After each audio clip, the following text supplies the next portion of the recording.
प्यारे बच्चों, welcome to my channel Verma study 2020 बुकलाना।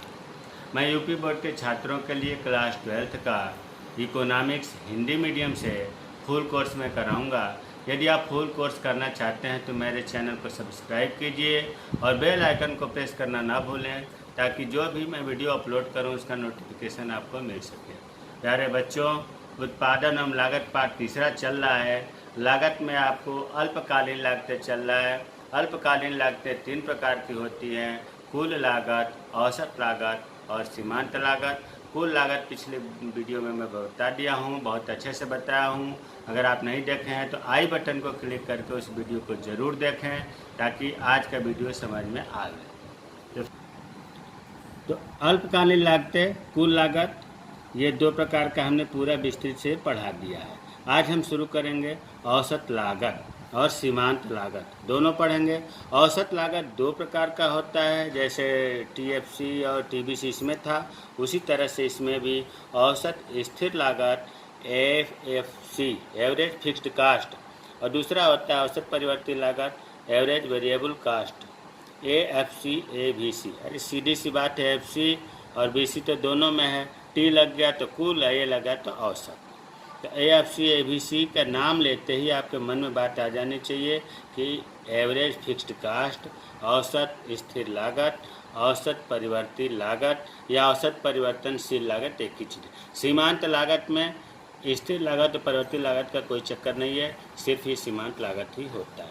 तो अब जो है, पहले हम औसत लागत की परिभाषा देखें, जिसको कहते हैं एवरेज कास्ट, शार्ट में बोलते हैं एसी। अगर आप कुल उत्पादन वाले में पढ़े होंगे तो कुल उत्पाद, औसत उत्पाद, सीमांत उत्पाद, तो उत्पाद के जगह पर यहाँ लागत करना है। वहाँ पर पी के लिए प्रोडक्शन प्रयोग होता था, यहाँ लागत के लिए कास्ट सी का प्रयोग होता है। कहने का मतलब बहुत थोड़ा सा अंतर है। अगर आप कंपेरिजन पढ़ें तो दिमाग में बात बैठ जाएगी कि औसत लागत और औसत उत्पाद में ज़्यादा अंतर नहीं है। फिर भी औसत लागत की परिभाषा है कि कुल लागत, जो टोटल कास्ट है, को उत्पादन की इकाइयों से, उत्पादन की इकाइयों को क्यू से संबोधित करते हैं, भाग देने पर लागत प्राप्त होती है, वह औसत लागत कहलाती है। इसका सूत्र क्या है? AC बराबर TC बटा क्यू। अगर हम उत्पादन में आप देखोगे तो वहाँ है AP बराबर TP बटा क्यू। P का मतलब प्रोडक्शन, यहाँ C लिखा गया है कास्ट के लिए। तो AC का मतलब हो गया औसत लागत, TC का मतलब हो गया कुल लागत, ये लिखा है कुल लागत बटा कुल उत्पादित इकाइयाँ। तो अब आपको समझ में आ गया होगा कि कुल लागत में अगर हम उत्पादित इकाइयों से, उत्पादन करने वाली इकाइयों से जब भाग देते हैं तो औसत लागत प्राप्त होता है। इसका दूसरा सूत्र है AC बराबर औसत स्थिर लागत प्लस औसत परिवर्ती लागत को जब जोड़ते हैं तो औसत लागत, जैसे उसमें TC में TFC और TBC जोड़ते थे, AC में AFC प्लस ABC जोड़ते हैं। तो 2 सूत्र हो गया, एक तो ये हो गया AC बराबर TC बटा क्यू, दूसरा सूत्र हो गया AC बराबर AFC प्लस ABC। प्यारे बच्चों, ये सूत्र अगर आप याद कर लेते हो तो अगर इसे निकालना हो तो आसानी से निकल जाएगा। AFC बराबर, इसको इधर लाएंगे, ये प्लस में है तो माइनस होगा, तो AFC बराबर AC माइनस ABC हो जाएगा। इसे निकालना हो तो इसको इधर लाएंगे, तो इसे लाएंगे तो माइनस में होगा, तो ABC बराबर AC माइनस AFC। जो गणित वाले नहीं हैं उनको बता रहा हूँ कि एक सूत्र से भी हम अगर याद करें तो AFC भी निकल जाएगा, ABC भी निकल जाएगा। परिभाषा अगर आपको ये ऊपर का नहीं याद हो पाता है कि कुल लागत में उत्पादन की इकाइयों से भाग देने पर औसत लागत प्राप्त होती है, तो इससे भी आप परिभाषा निकाल सकते हैं कि औसत स्थिर लागत और औसत परिवर्ती लागत का योग औसत लागत होता है। तो ये परिभाषा आप सूत्रों से भी क्लियर कर सकते हैं। एक महत्वपूर्ण बात यह है कि AC का वक्र U आकार का होता है। जो अंग्रेजी का अल्फ़ाबेटिकली अम्ब्रेला वाला U है, उसके आकार की संरचना होती है, जैसे ये है। तो ये औसत लागत का समझ में आ गया होगा। ये 2 प्रकार का होता है, औसत स्थिर लागत, औसत परिवर्ती लागत। अब देखो स्थिर लागत, स्थिर लागत को आपको पिछले वीडियो में बताया गया है कि यह वह लागत होती है जो उत्पादन के बढ़ने या घटने से इस पर कोई फर्क नहीं पड़ता, ये लागत फिक्स होती है। जैसे उसमें बताया गया था भूमि भवन का किराया, पूंजी का ब्याज, परमानेंट कर्मचारियों की वेतन इत्यादि। तो औसत स्थिर लागत की परिभाषा, कुल स्थिर लागत में ध्यान दो, कुल स्थिर लागत को उत्पादन की इकाइयों से भाग देकर औसत स्थिर लागत प्राप्त की जाती है। परिभाषा नहीं याद होता है तो सूत्र याद करिए, AFC बराबर TFC बटा Q। AFC का मतलब होता है औसत स्थिर लागत और TFC का अर्थ होता है कुल स्थिर लागत, Q का मतलब कुल उत्पादित इकाइयों से। तो इस सूत्र से भी परिभाषा हो जाएगा कि कुल स्थिर लागत में उत्पादन करने वाली इकाइयों से भाग देकर औसत स्थिर लागत प्राप्त होता है। तो सूत्र से परिभाषा निकाला जाता है। दूसरा इसका सूत्र जो अभी इसमें हमने पक्षांतर करके बताया था, ये अब से निकालने के लिए इसको इधर करेंगे तो AC माइनस TFC, तो AFC बराबर AC माइनस ABC। अगर ये परिभाषा नहीं याद है तो इससे भी परिभाषा कर सकते हैं कि औसत लागत में से औसत परिवर्ती लागत घटाने पर औसत स्थिर लागत प्राप्त होता है। अब नोट, AFC मतलब औसत स्थिर लागत उत्पादन मात्रा बढ़ने के साथ घटती जाती है क्योंकि TFC स्थिर रहती है, जिससे वक्र नीचे दाईं ओर गिरती रहती है। देखो इसका जो औसत स्थिर लागत है वो इस तरह से ऊपर से नीचे की तरफ घटता हुआ आता है। एक उदाहरण से समझते हैं। जैसे मान लो कि यहाँ दिया है TFC, तो हमने AFC निकालना है। कुल स्थिर लागत मान लिया कि 400 है। कितना माना? 400।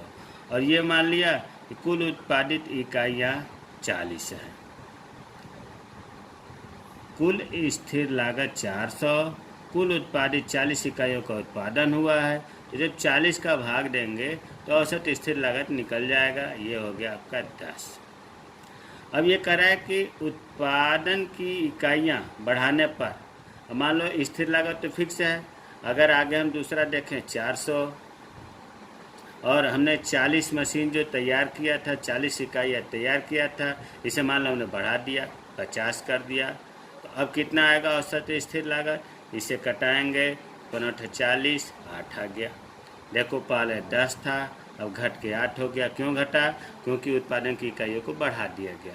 ऊपर वाला स्थिर है, टोटल फिक्स कास्ट स्थिर है, इसलिए इसकी संख्या बढ़ाने पर कम हो रहा है। और देखो अगर 400 है ये कुल स्थिर लागत, तो इसमें अगर हमने और इकाई बढ़ा दिया, चलो मान लिया इसे हमने 80 कर दिया बढ़ा करके 50 से, इसे जब हम कटाएंगे तो 5 40, 5 हो गया। तो अब आपको क्लियर हो गया होगा कि AFC उत्पादन मात्रा मतलब उत्पादन 40 से 50, 50 से 80 बढ़ने के साथ AFC घटती जाती है। AFC देखो 10 हुआ, 8 हुआ, 5 हुआ, घटती जा रही है। इसी घटने के वजह से जैसे यहाँ 1 उत्पादन हुआ, यहाँ 2 हुआ, यहाँ 3 हुआ, यहाँ 4 हुआ, तो जैसे जैसे उत्पादन बढ़ती जा रही है वैसे वैसे ये वक्र नीचे की तरफ आता जा रहा है। बाएं से दाएं नीचे की तरफ AFC गिरता हुआ होता है। दूसरा है औसत परिवर्ती लागत ABC। परिवर्ती लागत को आपको बताया गया है कि ये वे लागतें होती हैं जो उत्पादन के बढ़ने के साथ बढ़ती हैं, उत्पादन के घटने के साथ घटती हैं। उत्पादन अगर 0 रहता है तो ABC 0 आती है। कुल परिवर्ती लागत में इसका परिभाषा है कुल परिवर्ती लागत, जिसको TVC कहते हैं, टोटल वेरिएबल कास्ट में उत्पादन की इकाइयों से भाग देने पर प्राप्त की जाती है। सूत्र है ABC कुल परिवर्ती लागत बराबर औसत परिवर्ती लागत बराबर कुल परिवर्ती लागत बटा उत्पादित की गई इकाइयाँ। यहाँ हमने फुल फॉर्म नहीं लिखा, अब तो याद हो जाना चाहिए कि औसत परिवर्ती लागत तब निकलेगा। परिभाषा भी इससे बन सकता है कि कुल परिवर्ती लागत में उत्पादन की इकाइयों से भाग देकर औसत परिवर्ती लागत प्राप्त किया जाता है। एक परिभाषा यह हो गया। दूसरा सूत्र जो इसका पहले वाला है AC बराबर AFC माइनस ABC, उसी का पक्षांतर किया गया, तो ABC बराबर AC में से जब हम AFC घटाते हैं तो ABC मिलता है। एक परिभाषा इससे भी बन जाएगा कि औसत लागत में से औसत स्थिर लागत घटाने पर औसत परिवर्ती लागत प्राप्त होता है। ये भी U आकार का होता है। प्रारंभ में यह घटती है, फिर बढ़ती हुई है, इनका वक्र U आकार का होता है। देखिए ये ABC आपको U आकार का दिया गया। शुरू में ये वक्र जो है घट रही है, यहाँ न्यूनतम बिंदु पा गई, फिर इसके बाद ये ऊपर की तरफ बढ़ रही है, इसका U आकार का हो गया।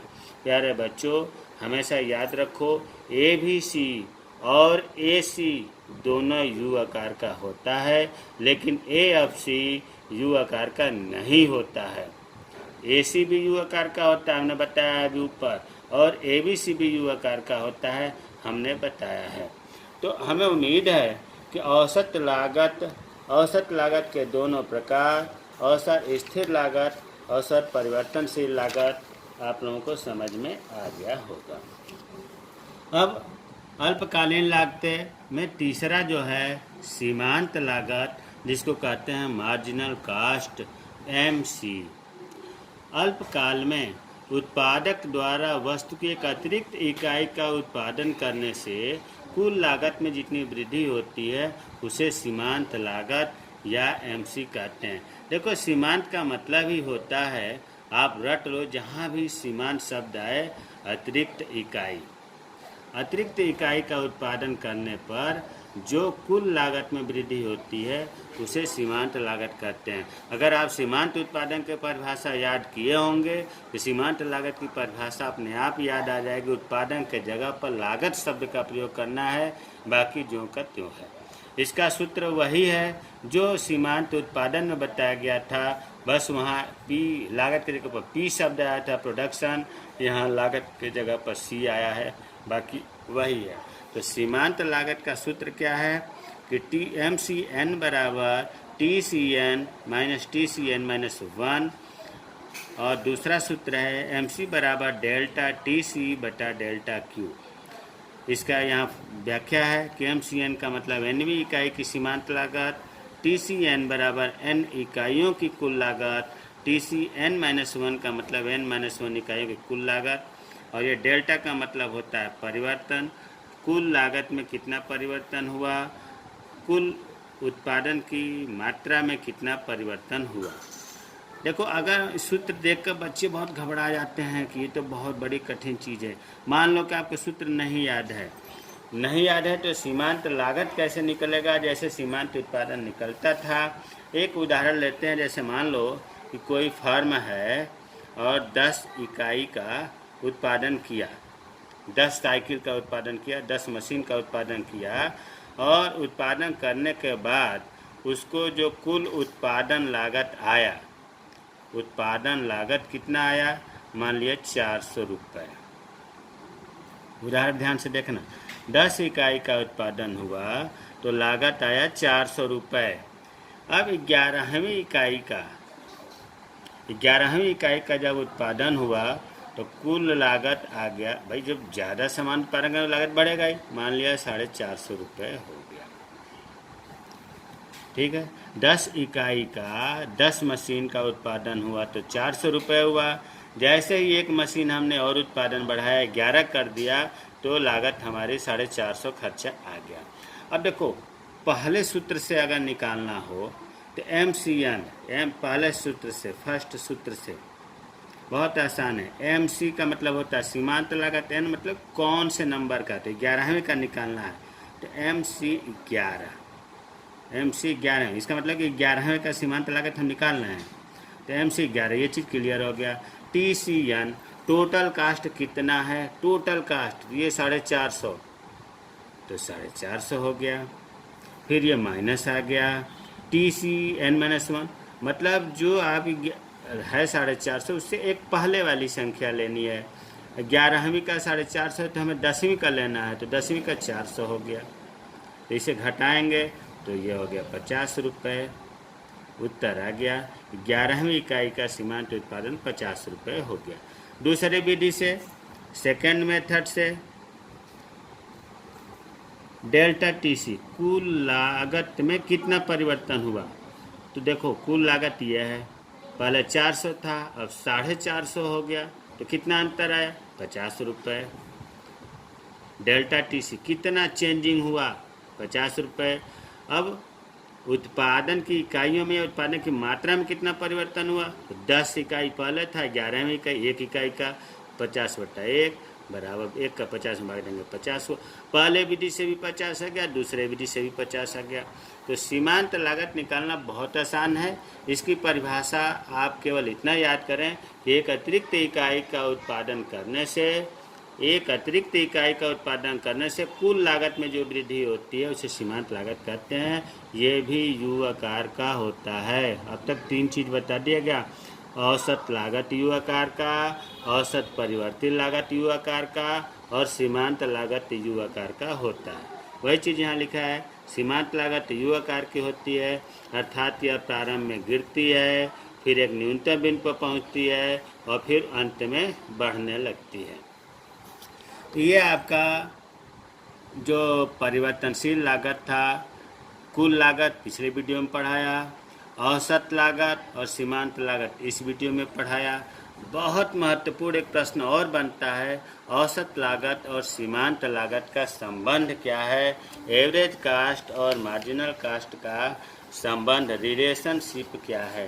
प्यारे बच्चों बहुत आसान है, इससे पहले आपको उसमें भी बताया गया था, औसत उत्पादन और सीमांत उत्पादन में।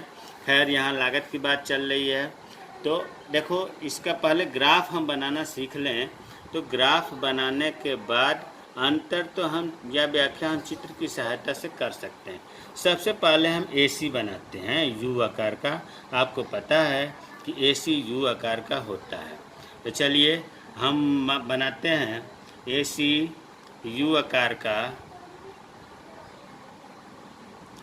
AC हमने बना दिया, औसत लागत यू आकार का। अब देखो इसमें जो न्यूनतम बिंदु है, सबसे नीचे का बिंदु यहाँ है, अब इससे नीचे औसत लागत नहीं है। अब हम जो सीमांत लागत रेखा खींचेंगे, इसको नीचे से इसी बिंदु से काटते हुए खींचेंगे, और यही आपको ध्यान देना है कि औसत लागत के न्यूनतम बिंदु को सीमांत रेखा काटेगी। तो चलो अब हम सीमांत लागत खींचते हैं, इस बिंदु को ध्यान में रखते हुए। तो इस बिंदु को जब हम ध्यान में रखते हुए काटेंगे तो इस तरह से हो गया, ये हो गया MC। अब हमारा AC वक्र खींच गया, MC वक्र खींच गया, और यहाँ ये ध्यान दो, ये ऊपर वाला ये जो है यहाँ भी लिख दे रहे हैं, कन्फ्यूजन और AC है, और यहाँ ये जो नीचे से गया है ये MC है, कोई डाउट नहीं। अब पहला संबंध देखो, AC जब AC घटती है, ये नीचे की तरफ डाउन हो रहा है तो घटना ही कहेंगे। जब AC घटती है, और ये नीचे की तरफ भी घटना ही तो हुआ, तब सीमांत लागत भी घटती है।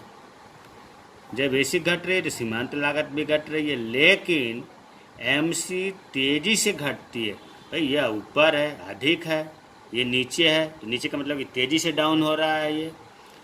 तो जब ये तेजी से डाउन हो रहा है तो ये भी हम कह सकते हैं कि AC अधिक है MC से।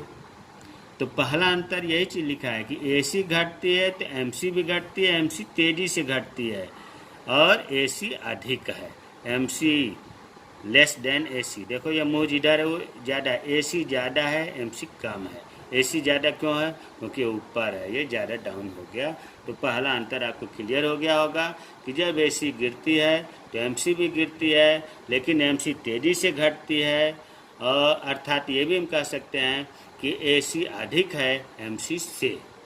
अब दूसरा अंतर, जब AC न्यूनतम होती है, AC यहाँ न्यूनतम है, सबसे कम पर, स्थिर भी शब्द प्रयोग किया जाता है, AC स्थिर है, तो MC बराबर है।